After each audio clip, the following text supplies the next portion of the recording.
really believe that people will more and more select their hotel, restaurant, clothing brand with their values.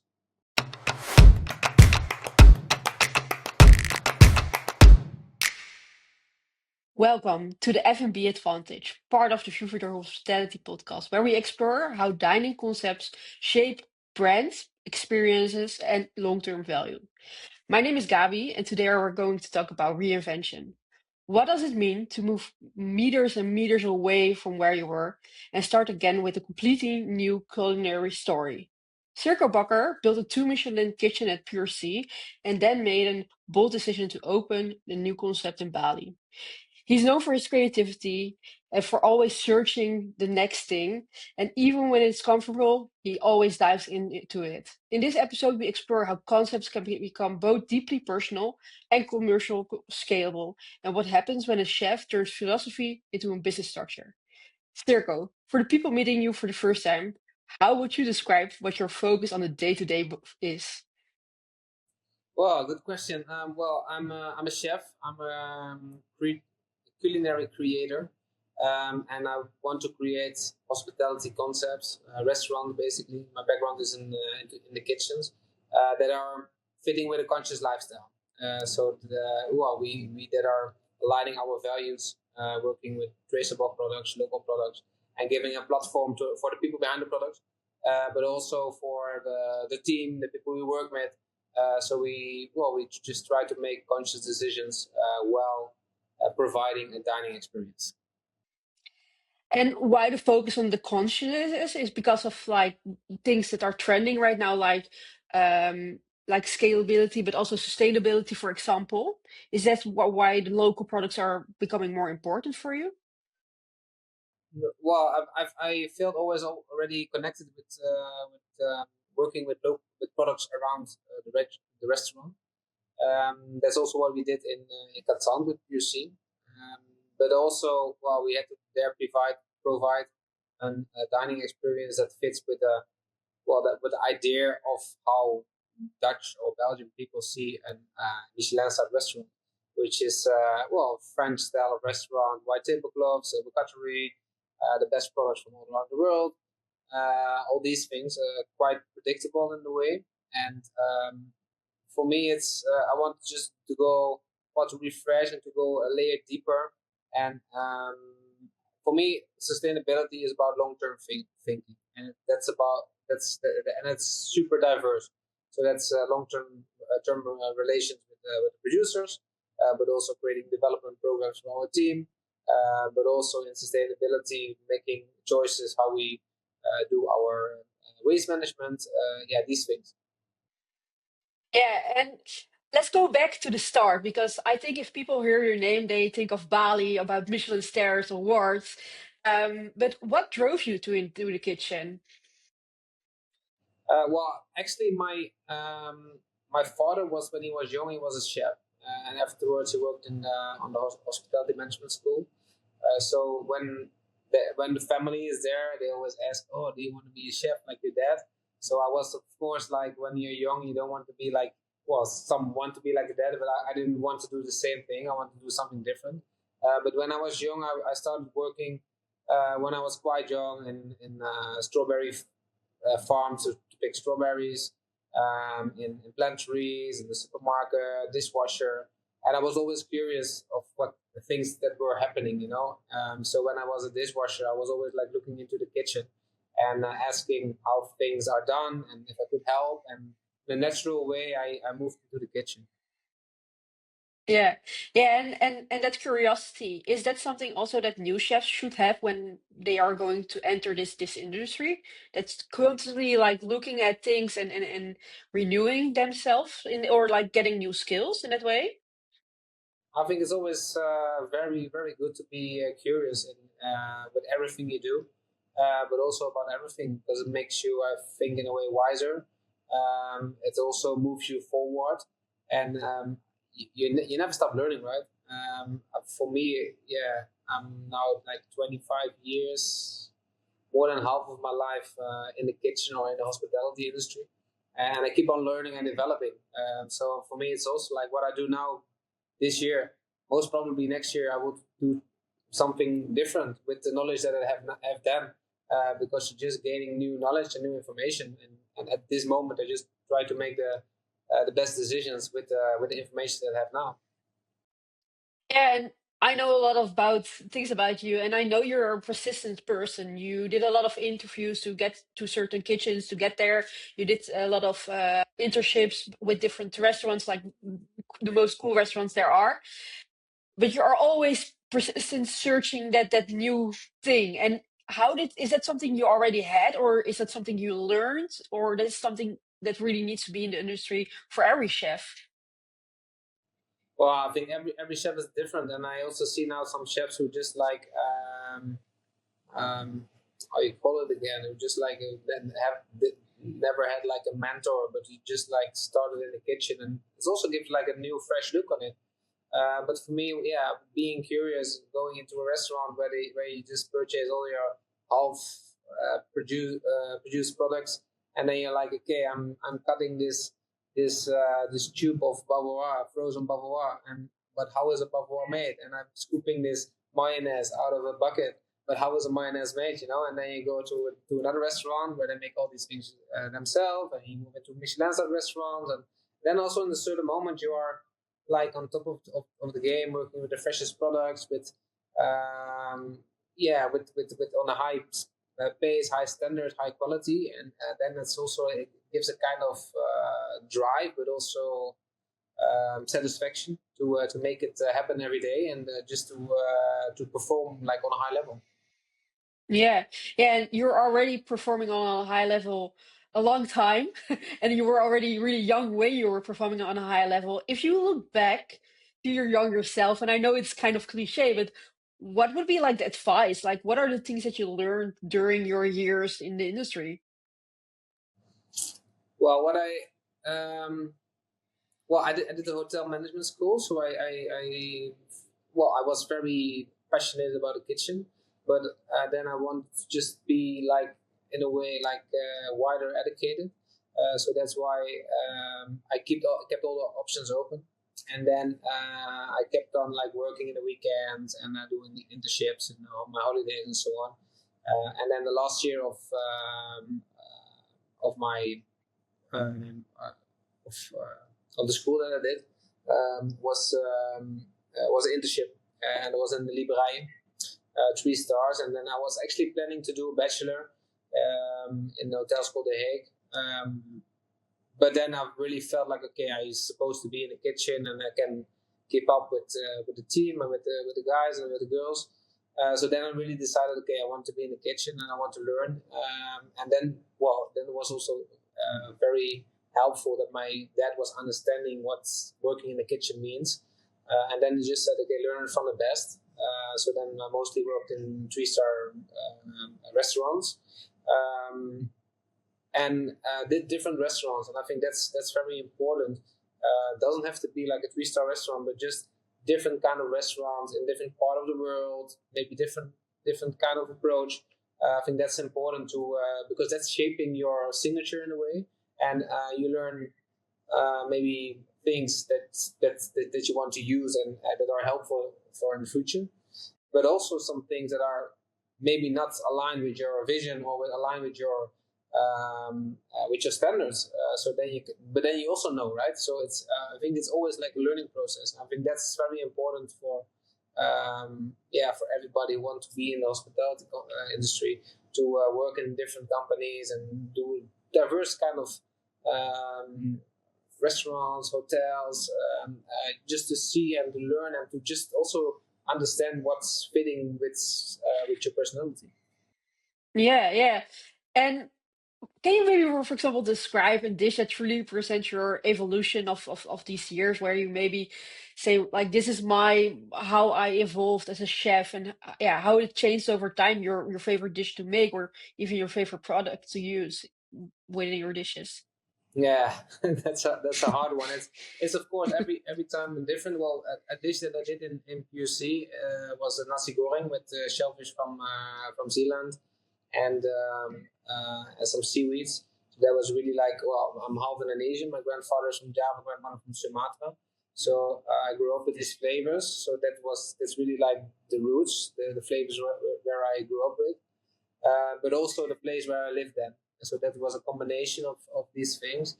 But very much see a strong development through the years. As when I was a young chef in QC, I was you just can see in the kitchen that you are so insecure and you want to show off and you put like 25 elements on a dish to showcase like, hey, you see what I can do, and I can put 5 pounds of glaze for 100 people every evening on a dish.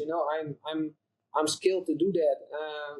That was and then during these years, these 13 years in POC, became more mature and more confident, and we were looking more for simplicity in a way. And now I think it's very well. We are 2 years open with Syrco BASÈ, and there we also finding our way. In the beginning, we did Indonesian dishes and flavors that we want to deconstruct or elevate in a way. But now I think now it's very much product driven. It has to be recognizable. We want to really give a stage to the product, and so do the best preparation and put some Indonesian influences in it there, and with the techniques and the signature and everything I know from the past years. Yeah. What I love about chefs is that, to be honest, it's like an art form that they're creating, right? They're using these different products and creating an experience, something beautiful. How do you start that process? Is it for you have this amazing product, or do you start with already in concept and then find the products that you can integrate in it? Well, it's actually very different. But now here in Bali, the setup is very very different as well, because we do like every 2 months a jam session with our team. So we just make classic Indonesian dishes. So I learn a lot from that. Can be rice dishes, pepes, sotos, sambals, and so on. And this inspiration, or sometimes also just the whole preparations, I use in the dishes that we serve in the restaurant. I have our R&D chef who is constantly developing techniques and dishes, and it's all started with ideas, and it's some creations take a year, some a week. Really depends on just have to be right, and sometimes just take longer. But it's not really I don't feel that we really um, in a way following one structure, like, okay, we do these this is step one and then two and three. No, it just starts, and when we move into a new menu, of course we want to streamline it more, and we want to create like concept around it and do some storytelling. But it has to start with just creativity, and we can start from a product, from a historical story. It can come from everywhere. Yeah. Yeah, and you're not only a chef, you're a leader, right? You're leading your team. You also have like an important role with Pure C. How do you establish creativity within also the team and having that synergy to create a cool experience in that way? Um, well, I think it's very important to create a culture or a synergy where people feel, because everybody has their experience and the knowledge, can be from a family recipe, but can be also from different restaurants, can be from everywhere. So I think it's very important that we create an environment where people feel free, feel confident to give their feedback, and also to say like, oh, you did this duck dish. I learned to make this duck dish in another restaurant in a different way. Okay, let's try and let's see what's better. But also somebody can say, oh, I have this family recipe from my grandma, and she always cooked it in this way. Oh, let's try it as well. Because I really believe to create this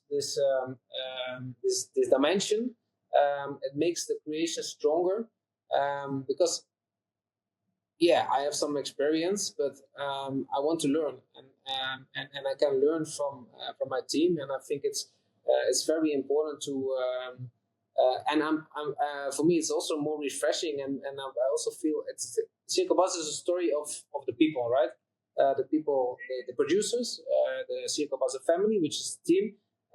So yeah, it would be. It's actually very nice when we can represent my kitchen team and all the individuals in the menu.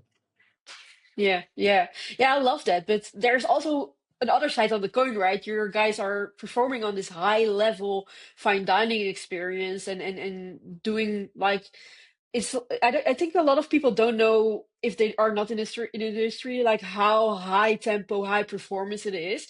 So how do you keep that balance? Also, like having to lead the team, but also having the creativity. How do you balance that? Well, it's a good question, but it's always finding a balance, right? And you also always searching for the right balance, and it can be every time different depending on the team, on the environment, on the situation. And well, since I was 25, I was leading the kitchen in PUC. So from there on, my development started, and then I see every year how my leadership um, changed in a way. And there is, I feel now for me it's very important to have what I say like an to set the boundaries very clearly, um, and create like a box where everybody can play in, you know. And but still, I always feel it's important that there has to be some leadership, right? And it's also what I feel when it's a busy service, when it's everybody's a bit insecure, like okay, what's going to happen? There's so many people, and well, everything will go into the right direction. Then I think then you have to show your leadership and say, guys, okay, I will lead. Just everybody, just do your job, and we get through this together. You know, I think that's and then you can't say like, oh yeah, everybody's talented and do whatever you want, because then it becomes a mess. You know, so I think there it's important to stand up when it's necessary, and for me like um, well set the clear boundaries, and when everybody is, for me, when the communication is right and everybody's honest, I think a lot is possible. Really, a lot is possible. When things are not communicated and there are surprises and things, well, especially if things are not going right because it's not necessary, then I'm sometimes disappointed. But then also, I think it's always from a leader side, we have to question yourself: did I do everything to? Because it's very easy to blame your team or blame your team members or whatever. But I think first you have to question yourself: okay, did I do everything to make sure we we made it right? You know, and if you can improve there with another briefing or training or an extra communication moment and so on, yeah, then you have to yeah, just implement it. Yeah, I love that. Like communication is key if I hear your story and having those boundaries and the sandbox. You'd set box, but I was like literally thinking about a sandbox where they can play in and have these new ideas. But is that also like what separates a great chef versus a great hospitality leader in a sense? If you own the restaurant and you do everything, it's a different role than if you are only in the kitchen in that way. Yeah, of course, it's a different role for sure, but it's also it's in the end kind of the same, because when I did my internship in Liberië, I was in a certain moment like I was in the pastry, and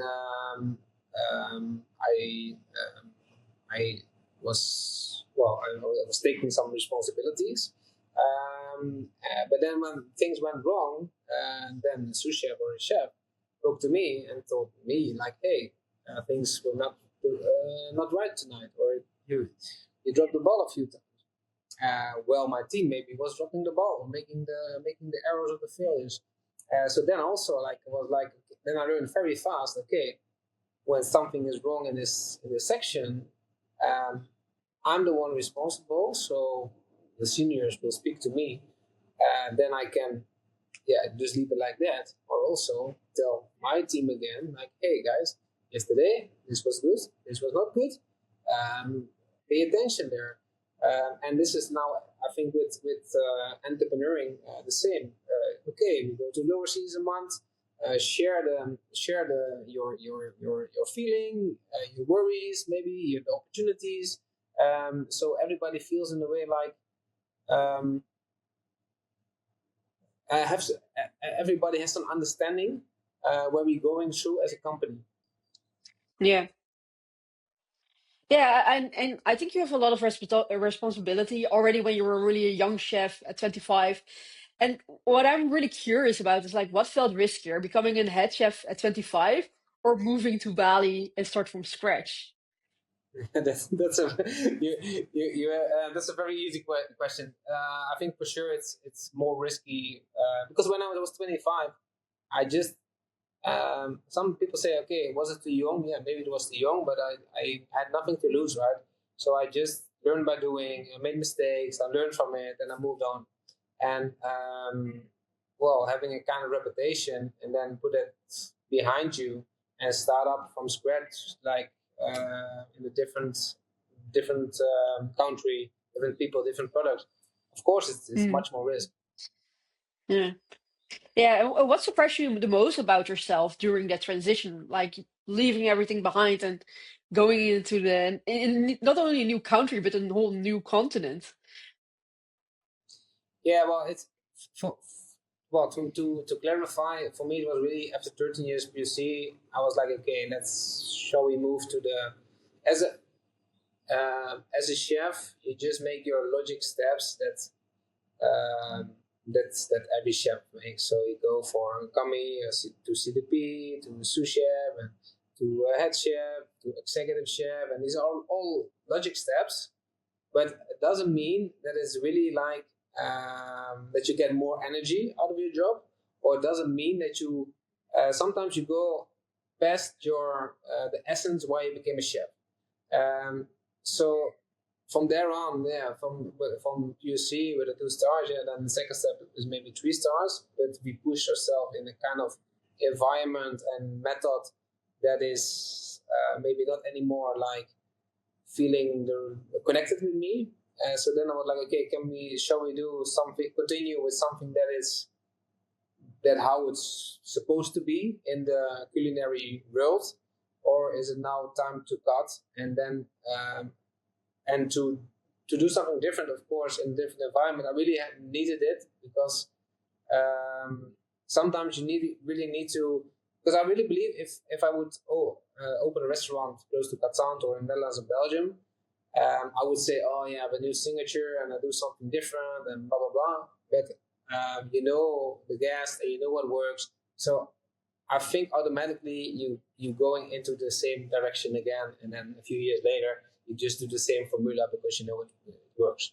Um, so from that side, and yeah, I think it was a good moment to challenge myself, to jump in the deep and just really and also well reinvent yourself in a way.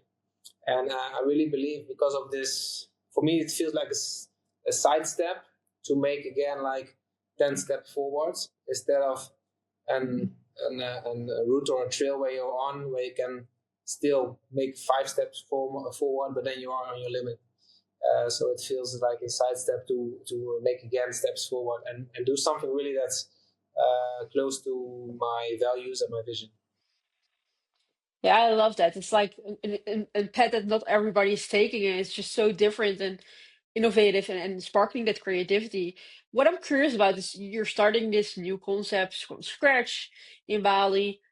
How do you get the word out to new customers to get in the restaurant? How did you do the marketing for that? Yeah, well, it's a different market, so it's for sure totally different how you have to activate it. And in the beginning, it's just um, Well, I think we looked closely where our unique selling point is. So they're not really Michelin-starred chefs in Bali, so that was something that's special. So that's also what we communicated a lot, and then it's just in a way getting the word out in every kind of direction. And that's what you do the first year. So do as much as possible communication, but also get data and see, okay, this worked, it didn't work, and then the second year you try to direct a bit more, create a bit more clear direction of your potential guest. And of course, in Netherlands and Belgium, there are a lot of potential guests, but we cannot fill up our restaurant in the whole year long with people from Europe. So our focus market now is Jakarta, Singapore, Hong Kong, and Australia. So that's where and then we do just like, I really believe in a certain moment in the beginning, you just get the word out, but then you do it through your own channels, and that's in a certain moments quite limited. Then the second phase is finding partnerships, corporations with hotels, with restaurants, with all kind of things, and combine your communication so you can get in a way a bit wider, but also with people or companies with the same philosophy. So it's also building the brand in a way.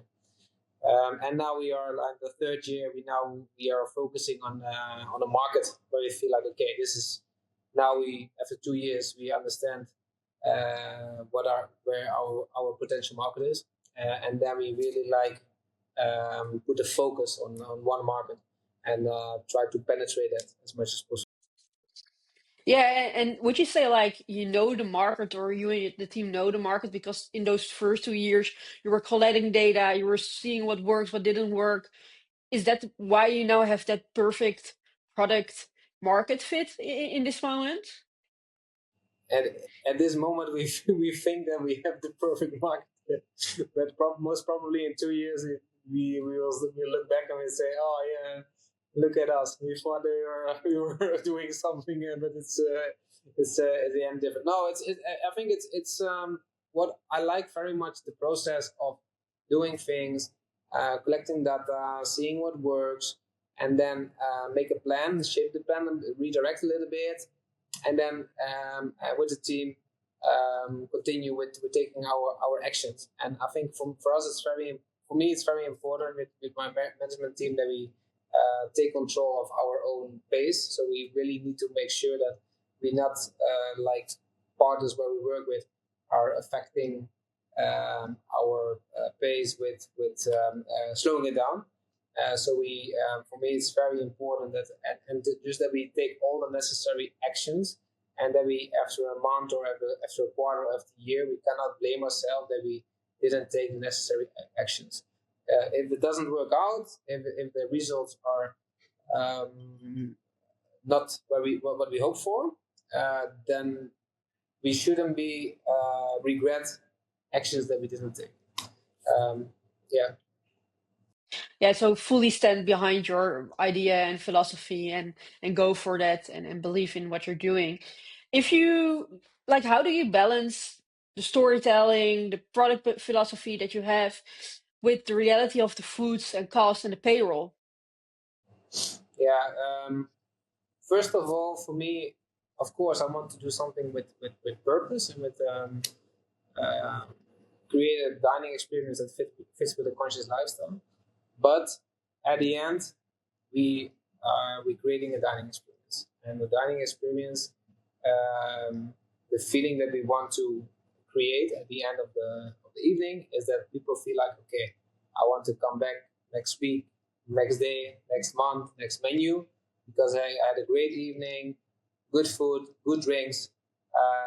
So that's the main focus, and that's the main goal. And then when we can, in a deeper layer, create some consciousness about decisions that they will make, about things that they consume, or about the waste, how they will treat it, that's an extra win. but I'm not like, I don't want to. People are coming to a restaurant and not to a lecture. They don't come to school. They don't.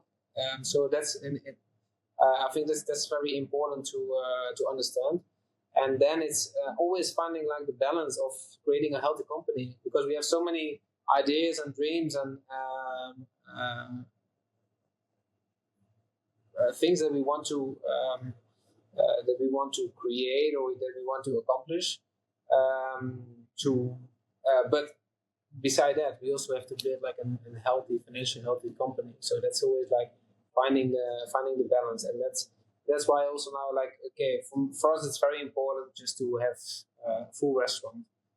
So yeah, from the marketing side, that's why we also like very much like focusing now on one market, and activate that one, because we feel like that's the market where we can that will fill up our restaurant, and from there on we can make all the steps and all the we can, I think, fulfill all our goals and dreams on the sustainability side. Yeah, super interesting. And you're talking about activation, right? In getting the people in the restaurant. What was one way of activating where you were maybe first a little bit like, I don't know if it's going to work, and really was surprising that it worked really well? Do you have maybe an example of that?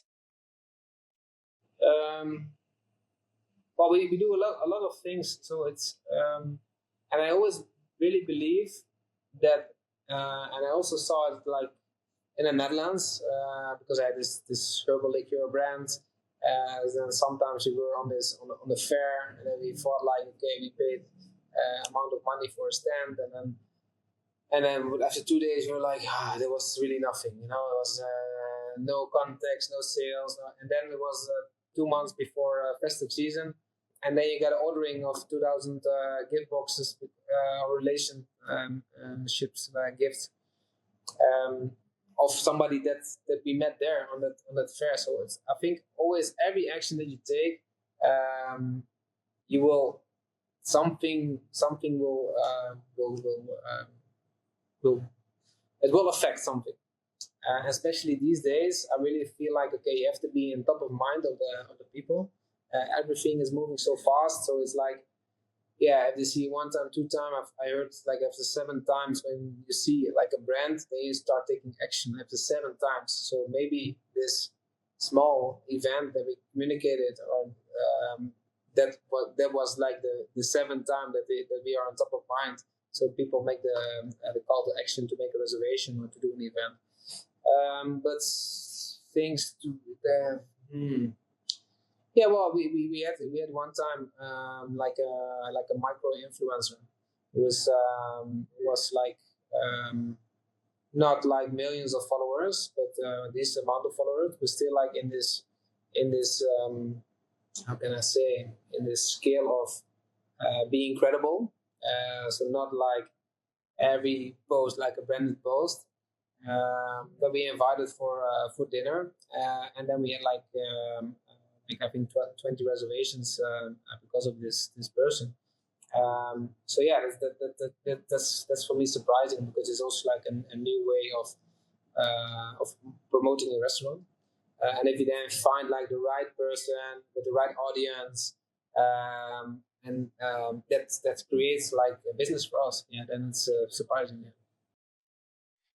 Yeah, and the top of mind thing is really interesting, right? Being on top of mind, and if people are thinking, oh, I want to go out, or I want to celebrate my anniversary or something like that, that they think about your restaurant. And I think that's the key, right? Then when a person wants to go out to eat, that the first thing they think about is the experience they had at your restaurant. Yeah, yeah, totally right. And it's for us, it's what we see very well in Bali is that when people book their tickets, then they make a reservation, or when they move to Bali, then they make a reservation to when they prepare for their holiday or for their trip, and then just people who drive into Ubud, or people who are chilling at the swimming pool, and they think like, oh, it's 4 o'clock, oh, we should eat somewhere tonight. So this is really like these two audiences, and the last one is very tricky and very hard to attract and to catch in a way. So that's being constantly like on the radar. Yeah, but it's quite challenging. Yeah, yeah, no, I totally get that. Would you say it's also maybe even easier to get people that already experience like the whole thing to get them back is maybe easier than getting the new guest that didn't heard of it? Yeah, but we have a lot of tourists who are visiting us. It's but we see the word of mouth is always the strongest. Always the strongest. And then when well, and that's also our goal to create ambassadors, right? So people who come to our restaurant and feel like being an ambassador, and everybody that they see on their holiday, and they hear that somebody's moving to Ubud, and they say you have to go there because it's really great. Yeah, that's the best way of doing your marketing. Yeah, 100%. People that are your biggest fan are the best ambassadors to have for a restaurant. I'm curious because you're a curious person, always learning, always looking. Are you happy where you're at right now? Like, are you there where you imagined to be 2, 3 years ago? Yeah, but um, well, are you happy? Yeah, it's. I always have like my goals in mind, and I always have things that I want to accomplish. But it's yeah. Well, I'm very happy how things are going. But I think we also have like still a lot to improve. So that's yeah. Well, I think we. Of course, I'm happy where I am now, and I'm very happy of the step that I made. And I think very much from a creative perspective is the right step. And yeah, beside that, I think we also for the next 5 years, I still have a lot of things that I want to accomplish. And it doesn't have, and then well, there I think the focus changed of having being chef of the year or having a Michelin star or something like that. I think now it's more my goal is to create hospitality concepts that fit with the conscious lifestyle in different part of the world and on different levels. Just want to show because like in Bali, what we do here it's kind of our flagship. Um, but yeah, then a lot of people can say, "Oh yeah, but in Bali, yeah, of course you can do it in Bali." And I just want to showcase, like for example, now with Farmers by Syrco, Ras Al Khaimah, in the desert, in the UAE, we can still take our steps that are close to our values: traceability, nature, and transparency. And of course, not 100%, but we still can take our steps and hopefully be inspiring other restaurants in the UAE to also take these steps and not saying, oh, we are in a desert, we cannot do anything, and we have to import our products because nothing is growing here. Hmm. Wow, yeah, I love that. And I think it's interesting that maybe fine dining is too focused on awards right now, and it should be more about also the lifestyle and what you're presenting in that way. Would you also recommend new chefs to take this step that not only focusing on the awards and on the stars, etc., but also really looking inwards and seeing if they're doing things with the purpose?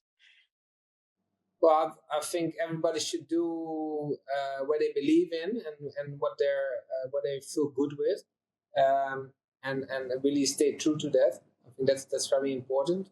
But for me, well, I really believe like because when I was in PUC, there was well, we were connected with the region and we worked with local suppliers.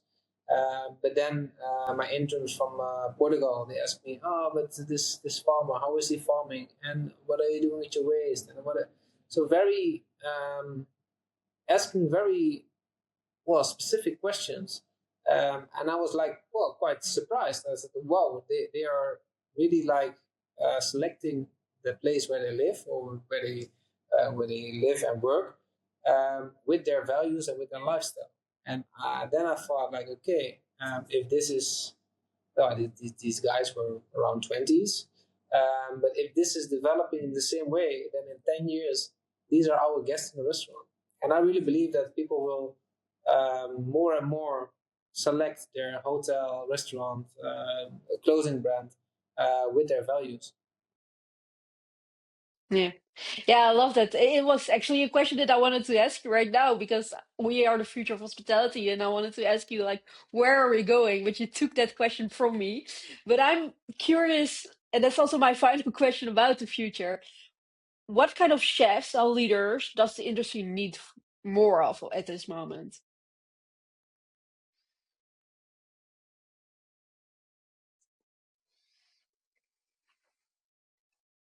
What do we need more? Well, I think it's